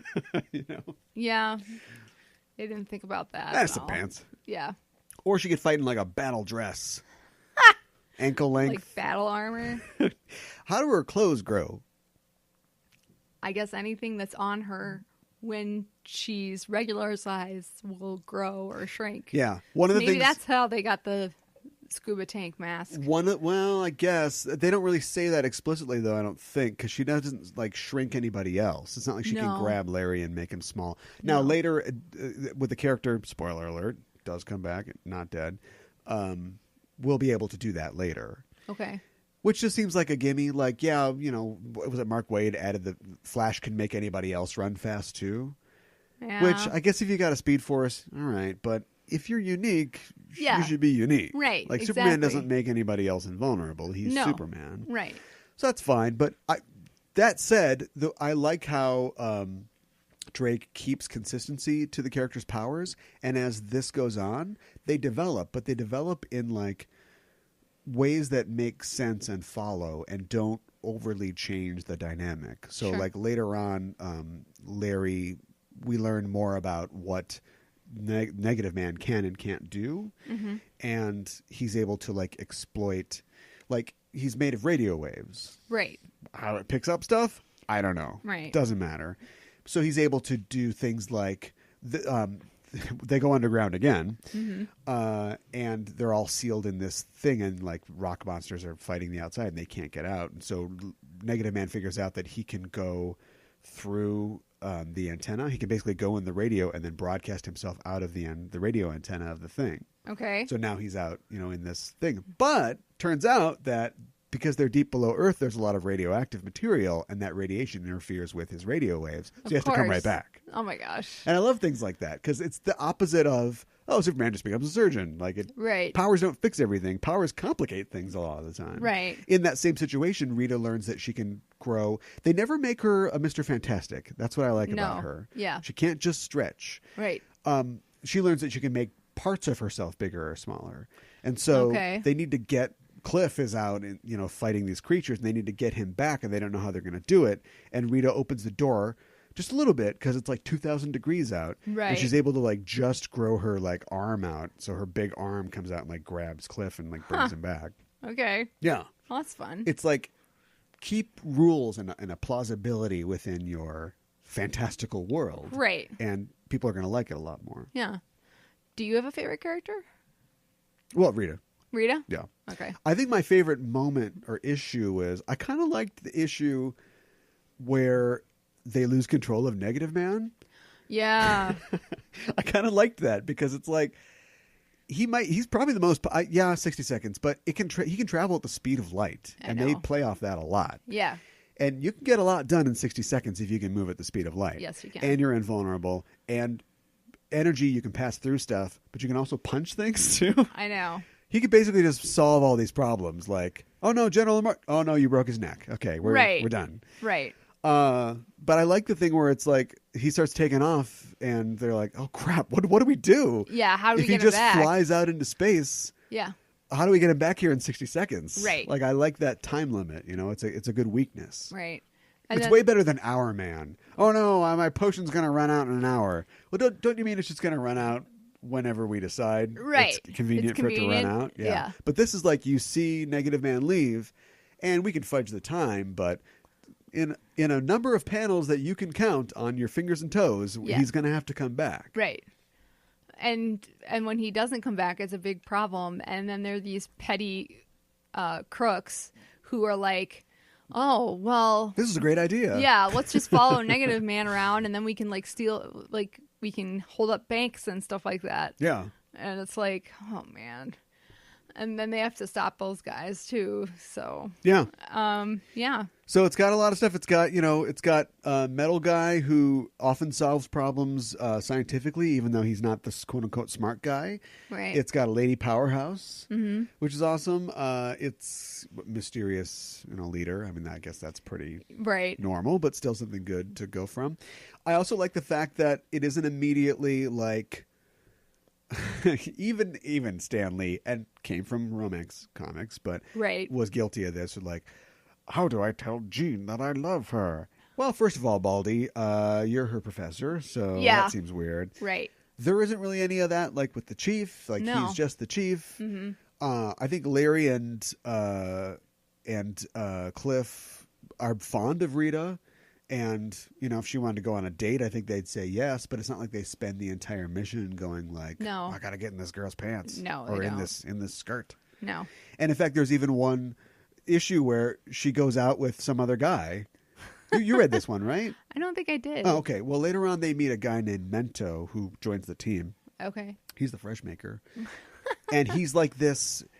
I don't know if they're doing a thing or if it's just a comic book thing, but he's like a super rich playboy who decides to become a superhero, and he built himself like a helmet that gives himself telekinetic powers. Okay. And he basically like did it to like, I do it to fight crime, but really I did it to meet you, sweet cheeks.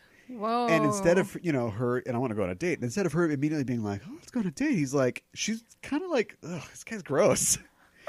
And he does that thing where he doesn't stop, and eventually she's like, fine, I'll go on a date with you. Because he just won't stop hounding her? Yeah, keep it up, guys. Oh, great. But even on the date, it's not like she's totally charmed by him. And then, of course, they get attacked by criminals because, of course, they do. Of course they do. And Mento kind of screws it up a little bit. And she has to sort of like, he gets kidnapped or she gets kidnapped. And by the time it's over, Mento's like not hanging. He does join the team later, but he's not really hanging out with them. Okay. And Cliff's like, what happened to Mento? And she's like, you don't want to know.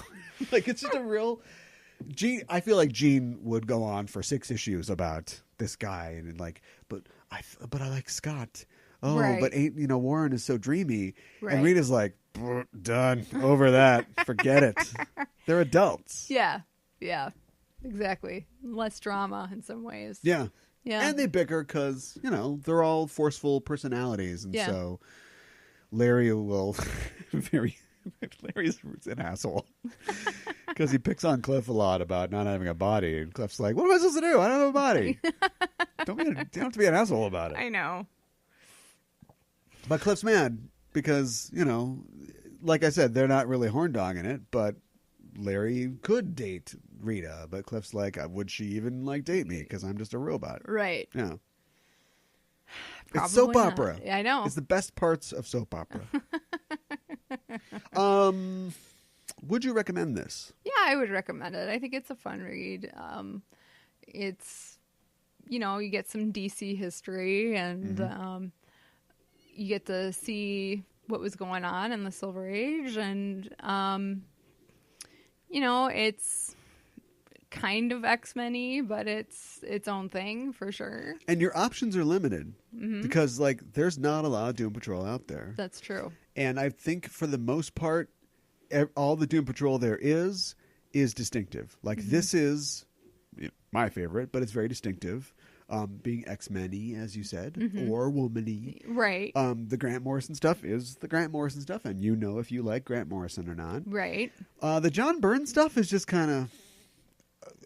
okay. Okay. You know, John Byrne's never awful, but he's not always super great.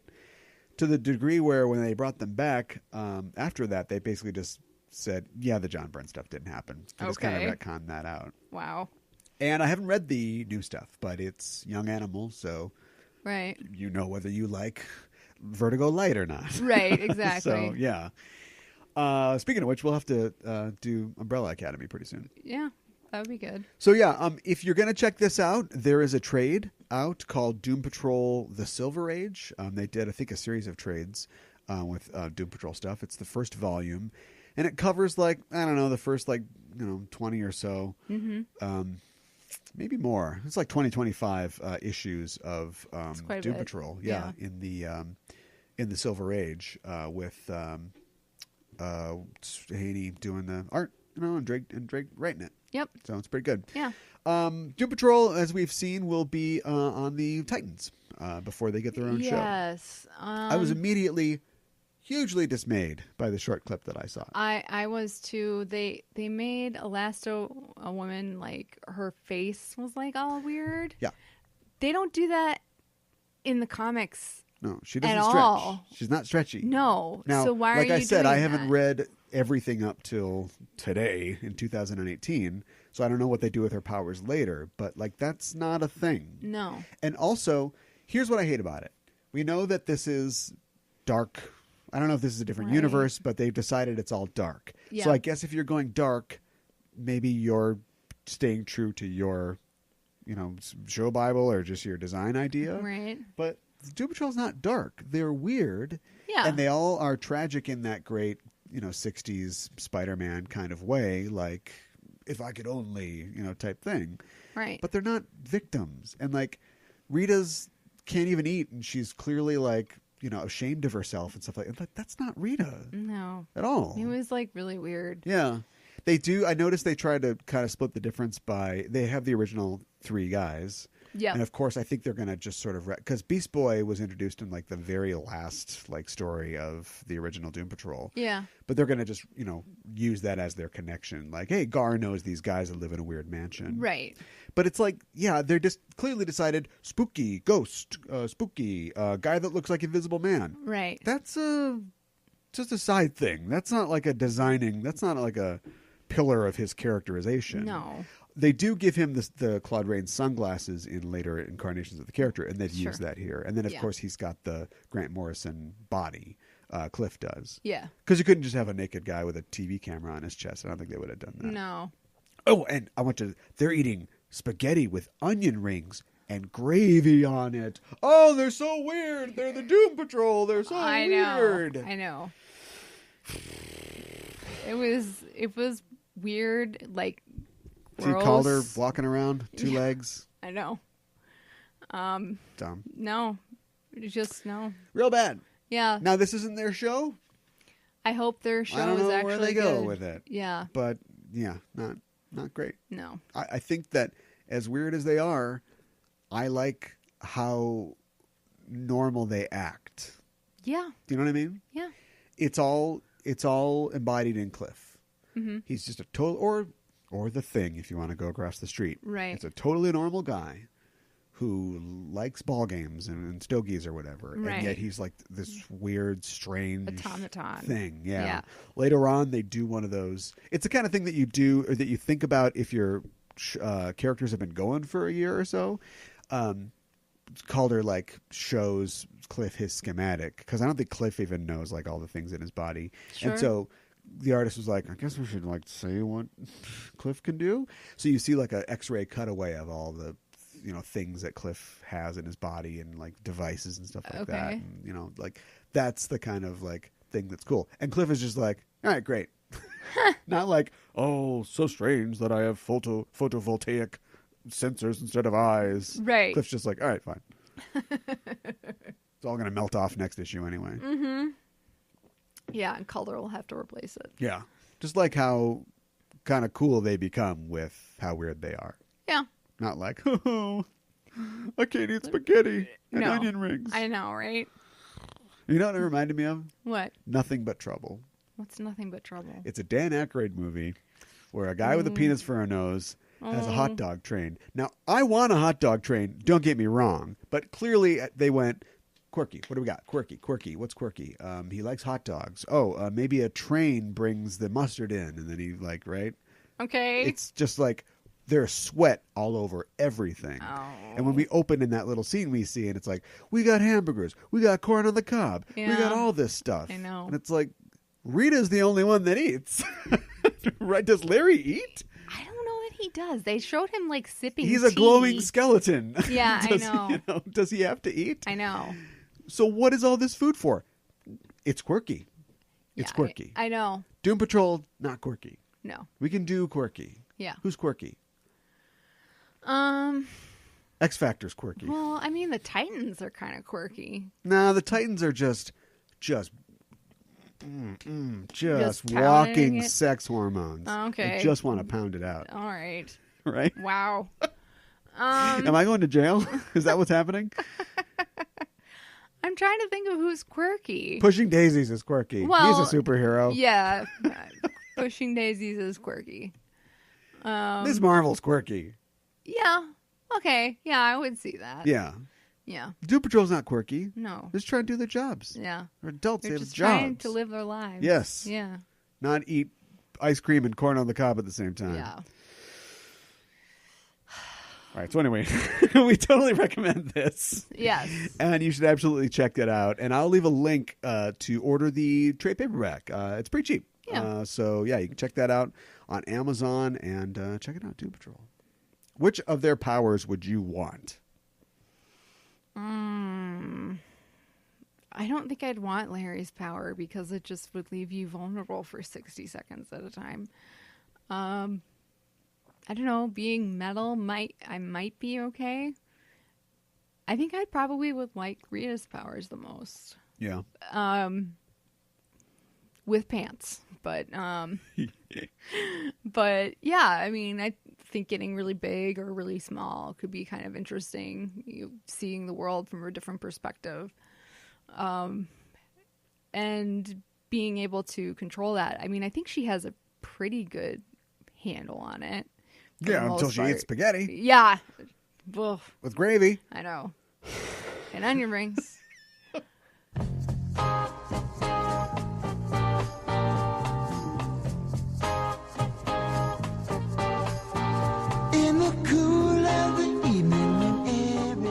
All right, that was fun.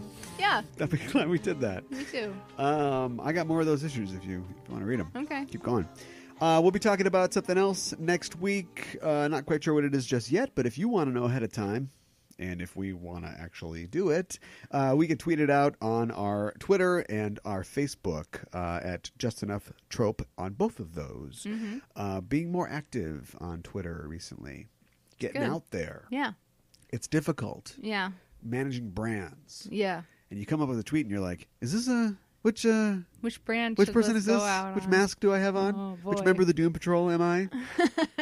But yeah, we're figuring it out. Yeah. In the meantime, though, we have something we've totally figured out is merchandise. We've got T-shirts featuring a lot of the great work that Andrew Blakeborough has done for us. Yes. As being sort of the unofficial show artist. Yeah. We've got T-shirts and apparel, and also items available on our TeePublic store, which you can search for Just Enough Trope on TeePublic to find it, or go to Just Enough Trope. tpublic.com/user/Just Enough Trope. Mm-hmm.